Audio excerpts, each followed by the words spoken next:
27 lakh vote हटना कटना, और वो भी ज्यादातर वो वोट बताए जाते हैं जो कि मुस्लिम के वोट हैं या दलितों के वोट हैं, जो कि बीजेपी को वोट नहीं करते। मुर्शिदाबाद की तरफ का बिल्कुल बिल्कुल, और बंगाल में शायद 25% की आबादी से ज्यादा आबादी मुस्लिम आबादी भी है। ऐसी स्थिति में इतने सारे वोट करना निश्चित रूप से इलेक्शन को प्रभावित करेंगे। वोटिंग लिस्ट में नाम काटे जा रहे हैं सर के द्वारा, क्या ये प्रोसेस सही है, फेयर है, गलत है? इसका एग्जाम्पल, सबसे बड़ा एग्जाम्पल है तो हाई कोर्ट के रिटायर्ड जज शहीदुल्लाह मुंशी, उनका नाम वोटर लिस्ट में नहीं है।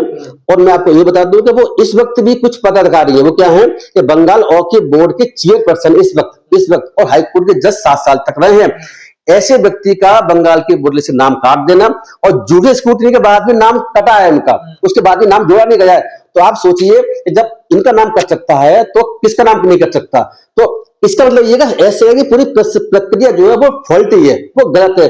देखिए ऐसा है, 27 लाख वोटर्स जो है उनके नाम जुडिशियल स्क्रूटनी के बाद गायब है। पश्चिम बंगाल में आपको पता ही इलेक्शन होने वाले 2 हफ्ते के अंदर शुरू हो जाएंगे। तो ऐसी स्थिति में 27 लाख वोटर्स को वोट देने के अधिकार से वंचित कर दिया गया है। और ये जो वंचित करना, ये एक तरह डेमोक्रेसी पे कलंक है। हमारे देश में डेमोक्रेसी बची कहाँ? डेमोक्रेसी में कंसेप्ट ही यही है कि डेमोक्रेसी में वोट देने का अधिकार है। बाबा साहब ने कहा कि हर व्यक्ति को वोट देने का अधिकार है, एक वोट और एक वैल्यू एक व्यक्ति की। तो उस स्थिति में वोटर सबसे बड़ा राइट है किसी व्यक्ति का, और अगर वोट देने से वंचित रह जाएगा तो फिर डेमोक्रेसी को हम डेमोक्रेसी क्या कह सकते हैं? ये संवैधानिक व्यवस्था का बहुत बड़ा उल्लंघन है। और अभी जो कल जो चीफ जस्टिस के साथ जो 20 जजेस बैठते हैं, जस्टिस जोमाला बागची, उन्होंने जो बात कही है वो तो बड़ी चिंता की बात है। और सोचने की बात ये भी है कि ऐसे जजेस सुप्रीम कोर्ट में ऐसे कमेंट करेंगे। मामला क्या था सुप्रीम कोर्ट में? मामला ये था कि SIR जो चल रही है पश्चिम बंगाल में फिलहाल, उसकी बात कर रहे हैं। तो वहां पर करीब 60 लाख वोटर्स को तो पहले ही उसमें नाम हटा दिया गया है कि वो ट्रांस कहीं और जा चुके हैं या मर गए हैं, इस तरह की बात है। उसके अलावा 60 लाख वोटर्स और भी हैं, उनको कह दिया कि इनके नाम में स्पेलिंग गलत है या कुछ और गड़बड़ है, जिसकी वजह से उनको डिलीट कर दिया गया था उनके नाम को उसकी टोटल लिस्ट से 60 लाख और है, 60 लाख अलग हो गए, 60 लाख ही है। टोटल लिस्ट से इतने लोगों के नाम गायब, 60 लाख तो पहले खत्म हो गए, अब 60 लाख के नाम और गायब हुए। नाम गायब ऐसे हुए कि इलेक्शन कमीशन का कहना यह है कि इनमें 60 लाख वोटर ऐसे वोटर्स हैं जिनके नाम मैच नहीं कर रहे हैं, या पिताजी का नाम मैच नहीं कर रहा है, या डॉक्यूमेंट नहीं है, जो स्थिति है। उसके बाद ये सुप्रीम कोर्ट में भी केस चल रहा है, बिहार के इलेक्शन समय से चल रहा है। तो कहना यह था कि भाई इतनी जल्दी क्या है, धीरे धीरे प्रक्रिया, लंबी प्रक्रिया है, थोड़ा समय दीजिए, बाद में कर लेना। लेकिन ऐसा नहीं हुआ, सुप्रीम कोर्ट ने नहीं माना और SIR का बंगाल में चल रही है। लेकिन अब पोजीशन क्या है कि उन 60 लाख वोटर्स जो जिसके नाम मिसमैच हो रहे हैं, उन वोटर्स के लिए जजों को लगाया गया कि भाई जज जुडिशियल स्क्रूटनी करेंगे और जज देखेंगे क्या इसमें नाम सही रीड किए गए हैं, सही गलत किए गए हैं। तो 500 जजों को बंगाल से और शायद 200 जजों को बंगाल से बाहर से बुला करके 700 जजेस काम में लगाए गए हैं। तो ये लगाया किसने? ये लगाया चीफ जस्टिस ऑफ इंडिया की बेंच जो है इस वक्त, और जस्टिस जोमाला बागची की बेंच है। उन जजों ने कहा कि भाई अगर हम सरकार में और इलेक्शन कमीशन एक दूसरे विश्वास नहीं कर रहे हैं तो हम जजों को अपॉइंट कर देते हैं, जज इसमें काम करेंगे। तो बंगाल के 500 जजों को लेकर के इस काम के लिए लगाया गया, और बंगाल के जज स्क्रूटनी करते हैं पेपर्स की। जज इतने फ्री हैं कि स्क्रूटनी करें? आप देखो ना, ये सुप्रीम कोर्ट को दिखना चाहिए। देखो सुप्रीम कोर्ट क्या करता है, आपको इलेक्शन कमीशन ने पता होगा, इलेक्शन के दौरान वो कहता है कि टीचरों की ड्यूटी नहीं लगाई जाए, क्यों? कि बच्चों की पढ़ाई खराब होगी। अब यहाँ पर जजों की ड्यूटी लगाई गई है, 500 जजेस बंगाल से वो अपना न्याय कार्य ना करके वो क्या काम कर रहे हैं कि पेपर चेक कर रहे हैं, इलेक्शन कमीशन काम कर रहे हैं।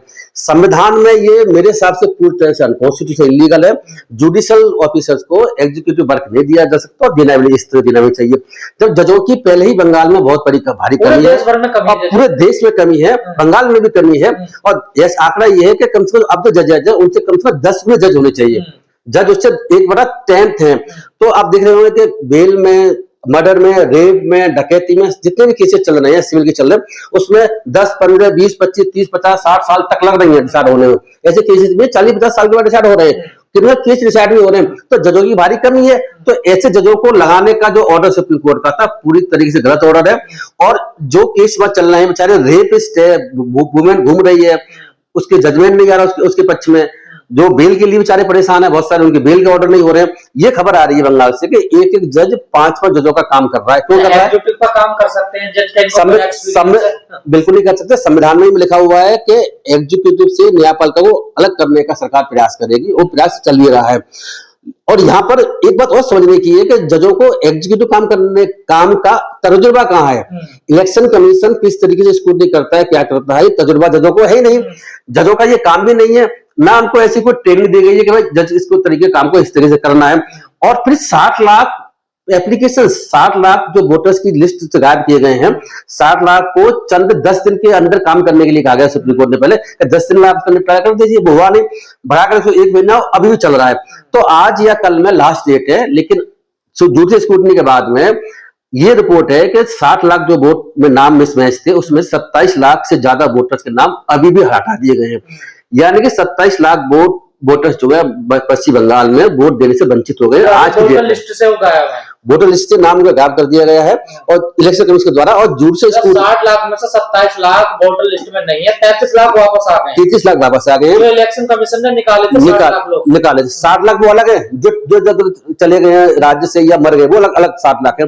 इसके अलावा 60 लाख ही और थे, 1 करोड़ 20 लाख इलेक्शन कमीशन ने निकाले थे, इलेक्शन कमीशन ने किया हुआ है। अब इसमें स्थिति है कि 27 लाख वोटर जो झूठे स्क्रूटनी में अब कल तक रिपोर्ट जो आई है उससे बाहर कर दिए गए हैं, यानी कि उनके डॉक्यूमेंट वगैरह मिसमैच नहीं हुए। तो उस स्थिति में ये 27 लाख लोग वोट डाल नहीं पाएंगे। जब सुप्रीम कोर्ट में ये बात चली तो सुप्रीम कोर्ट में बात तर्क रखा गया कल व परसों, ये कहा गया सर अब तो इसके बाद क्या होगा, प्रोसीजर क्या है कि जब अब ये वोटर नाम अभी 27 लाख बाहर हो गए हैं, तो अब ये ट्रिब्यूनल बने हुए हैं बंगाल में, 16-17 ट्रिब्यूनल बने हुए हैं, जिसमें रिटायर्ड हाईकोर्ट के जज या प्रेजेंट जज इसको ट्रिब्यूनल को हेड करेंगे, यानी वो डिसीजन लेंगे। उसके लिए बहुत समय लगेगा और ट्रिब्यूनल ने अभी बहुत सी जगह काम करना स्टार्ट भी नहीं किया हुआ, उनके पास इंफ्रास्ट्रक्चर प्रॉपर तरीके से अभी है भी नहीं है और वोट पड़ने वाले हैं 1-2 हफ्ते के बाद। तो ऐसी स्थिति में ये 27 लाख वोटों का जो ट्रिब्यूनल डिसाइड नहीं कर सकता, वहां लोग जाएंगे, अपील सुनी जाएगी, वकील किया जाएगा, बहुत सी चीजें इसमें रहती है, डॉक्यूमेंट चेक किए जाएंगे, ये संभव ही नहीं है। तो सुप्रीम कोर्ट के सामने ये बात रखी गई थी कि ऐसा कर सकते हैं कि जो 27 लाख वोटर हट गए हैं उनको इंतरिम रूप से आप ऑर्डर कर दीजिए कि वो इस बार वोट दे लेते हैं, बाद में जो भी फाइनल ट्रिब्यूनल डिसीजन आगे आता रहेगा। लेकिन सुप्रीम कोर्ट के जो जस्टिस जयमाला बागची ने कहा है, मैं आपको दोबारा बताता हूँ एग्जैक्ट क्या कहा है। उन्होंने कहा है कि यदि कोई वोट देने से इस इलेक्शन में वंचित हो जाता है तो इसका मतलब ये नहीं है कि हमेशा के लिए उसका राइट खत्म हो गया।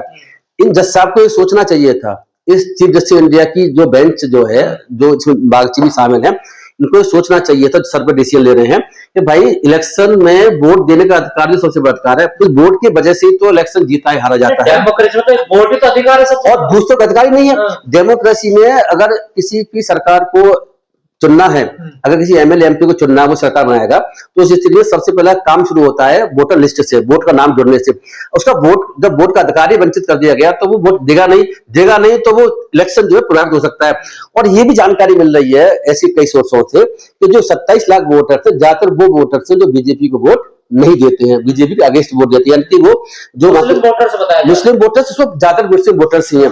तो ऐसी स्थिति में इलेक्शन को ये वोटर्स प्रभावित करेंगे, और इलेक्शन प्रभावित करेंगे तो ममता बनर्जी बहुत होता है, किसी राज्य के लिए बहुत होता है। लेकिन ये जज साहब का ये कहना है कि भाई इनके इस बार वोट नहीं दे पाएंगे तो क्या बात है, पीछे बड़ा खेला हो रहा है क्या? देखिए ऐसा है, मुझे पूरे खेल की पूरी संभावना है और 99% कह रहा हूँ उसमें खेल हो रहा है। खेल ये है, पहले मेरी समझ के हिसाब से ऐसा था कि इलेक्शन कमीशन और भारत सरकार यानी कि मोदी जी, इन दोनों ने मिलकर के ये रणनीति बनाई है कॉन्स्पिरेसी करके कि किस तरीके से जो वोट और मुस्लिम वोटर्स हैं या जो वोटर्स वो हैं जो हमें वोट नहीं करते हैं, ममता बनर्जी को और पार्टी को वोट करते हैं, वो नाम कैसे काटे जाए। इस षड्यंत्र के तहत ये काम मुझे लगता है शुरू हुआ और शुरू होने के बाद में सुप्रीम कोर्ट पिक्चर में आता है, लेकिन सुप्रीम कोर्ट भी अपनी ड्यूटी को नहीं निभा पा रहा है। जैसे उसके कमेंट आ रहे हैं, जिस तरीके से वो उनको रोक नहीं रहा, इंटरिम वोटर को जोड़ने की ऑर्डर नहीं कर रहा। अगर वोटर का डिसाइड आप अभी नहीं कर सकते, आप अगर ट्रिब्यूनल में जाने में समय लगेगा और ट्रिब्यूनल डिसाइड करने में समय लगेगा तो आया तो आप चुनाव को आगे बढ़ा दीजिए। सुप्रीम जल्दबाजी क्या सर, इतनी जल्दबाजी ये है कि ममता बनर्जी की सरकार कैसे सत्ता में ना आ पाए, और ये चुनाव में फिर चुनाव नहीं कह सकता हूं। अगर इलेक्शन का रिजल्ट कुछ भी आए, 27 लाख अगर वोट देने वंचित रह जाएंगे तो इस इलेक्शन को फेयर बिल्कुल भी नहीं कहा जा सकता। ये संविधान का बहुत बड़ा इसमें उल्लंघन है। ये एसआईआर विवादों में क्या आखिर साफ तरीके से क्यों नहीं चुनाव आयोग इसको कर रहा? लगातार सवाल खड़े हो रहे हैं। चुनाव आयोग सरकार से मिला हुआ है, इसीलिए ऐसा नहीं कर रहा है। चुनाव आयोग चाहता है कि जो विपक्षी पार्टियों की जहां सरकार हैं उनके वोट कम पड़े वोट कैसे काटे जाए, ये षड्यंत्र के तहत काम कर राहुल रहा है। गांधी ठीक कह रहे हैं। मेरे हिसाब से राहुल गांधी और बाकी बच्ची पार्टी जो वोट चोरी की आरोप लगा रहे हैं वो सही आरोप लगा रहे हैं। तरह तरीके इन्होंने हथकंडे अपना लिए हैं। एक हथकंडा वोट यही भी है एसआईआर के माध्यम से, और अगर वोट आपका अगर उसमें वोटर लिस्ट में आ भी गया है तो आपने देखा होगा कि वो बंदूक दिखाकर पुलिस वाले मुस्लिम वोटरों को वोट देने से रोक देते हैं। अगर ऐसा भी हो गया तो फिर क्या करते हैं कि डीएम जो है अपने इलीगल काम करके कुछ वोटर्स के नाम को उसमें से वोट को गलत साबित कर खराब कर देता है ऐसा। और वोटर लिस्ट में वोटिंग लिस्ट सुप्रीम कोर्ट क्यों नहीं समझ रहे, बड़ा षड्यंत्र रचा जा रहा है वोटरों के साथ। मुझे तो ऐसा लगता है कि सुप्रीम कोर्ट भी इनसे मिला हुआ है। भाई जब जो सुप्रीम कोर्ट अपने डिसीजंस हैं जो आ रहे हैं, सुप्रीम कोर्ट ये नहीं समझ पा रहा कि अगर एक वोट भी अपने वोट देने से वंचित रहता है वोटर तो उसका ही फंडामेंटल का वायलेशन हो रहा है और वोट प्रभावित हो सकता है। आपको पता होगा कहीं 100 वोटों से 50 वोटों से हार जीत हो जाती है। 27 लाख वोट हटना कटना, और वो भी ज्यादातर वो वोट बताए जाते हैं जो कि मुस्लिम के वोट हैं या दलितों के वोट हैं जो कि बीजेपी को वोट नहीं करते। बिल्कुल और बंगाल में शायद 25% की आबादी से ज्यादा आबादी मुस्लिम आबादी भी है। ऐसी स्थिति में इतने सारे वोट करना निश्चित रूप से इलेक्शन को प्रभावित करेंगे और इससे ममता बनर्जी की सरकार को जज साहब कह रहे हैं कि मेरा वोट। हाँ ये आप ये देखिए। अब सबसे पहले आप ये समझिए कि आखिर जो है ये क्या इश्यू है। क्या ये जो वोटिंग लिस्ट में नाम काटे जा रहे हैं सर के द्वारा, क्या ये प्रोसेस सही है, फेयर है, गलत है? इसका एग्जाम्पल सबसे बड़ा एग्जाम्पल है तो हाई कोर्ट के रिटायर्ड जज शहीदुल्लाह मुंशी, उनका नाम वोटर लिस्ट में नहीं है। और मैं आपको ये बता दूं कि वो इस वक्त भी कुछ पदाधिकारी है, वो क्या है कि बंगाल वक्फ बोर्ड के चेयरपर्सन इस वक्त और हाई कोर्ट के जज 7 साल तक रहे हैं। ऐसे व्यक्ति का बंगाल के वोटर लिस्ट से नाम काट देना और जुडिशियल स्क्रूटनी के बाद भी नाम कटा है इनका, उसके बाद भी नाम जोड़ा नहीं गया है। तो आप सोचिए जब इनका नाम कट सकता है तो किसका नाम नहीं कट सकता?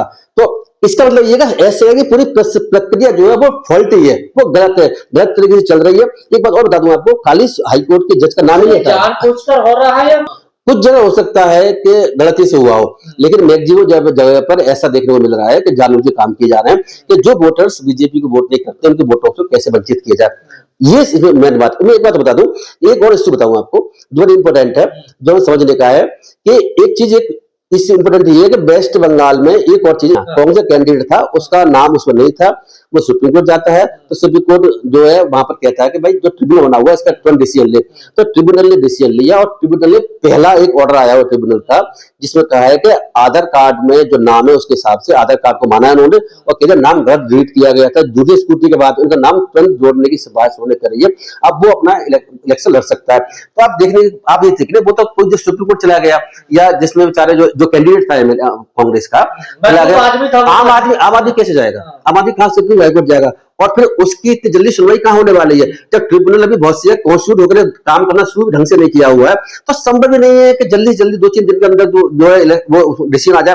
तो जो इलेक्शन होने वाले हैं 10-15 दिन के अंतराल में, तो वो इलेक्शन प्रभावित होंगे और मुझे पूरी उम्मीद है कि ये इलेक्शन फेयर नहीं हो सकता। वोट चोरी का आरोप लगाया जा रहा है बच्चे पर बिल्कुल सही है और ये असंवैधानिक प्रक्रिया है। और मुझे तो ऐसा लगता है, जैसे मैं पहले भी कह चुका हूं, कि या तो ये जो इलेक्शन है इनको टाला जाए बंगाल के, जब तक के ट्रिब्यूनल डिसीजन ना दे दे तब तक टाला जाए। उसके अलावा या फिर ऐसा किया जाए जैसे कल बात रखी गई थी, भाई इसमें इंतरिम रूप से इनको परमिशन दे दी जाए सुप्रीम कोर्ट के द्वारा कि कोई बात नहीं, इंतरिम ये वोट दे सकते हैं, बाकी बात निपटा जाए। लेकिन ऐसा नहीं हो रहा, तो ये सुप्रीम कोर्ट की मंशा पर भी सवाल उठता है इस वजह से।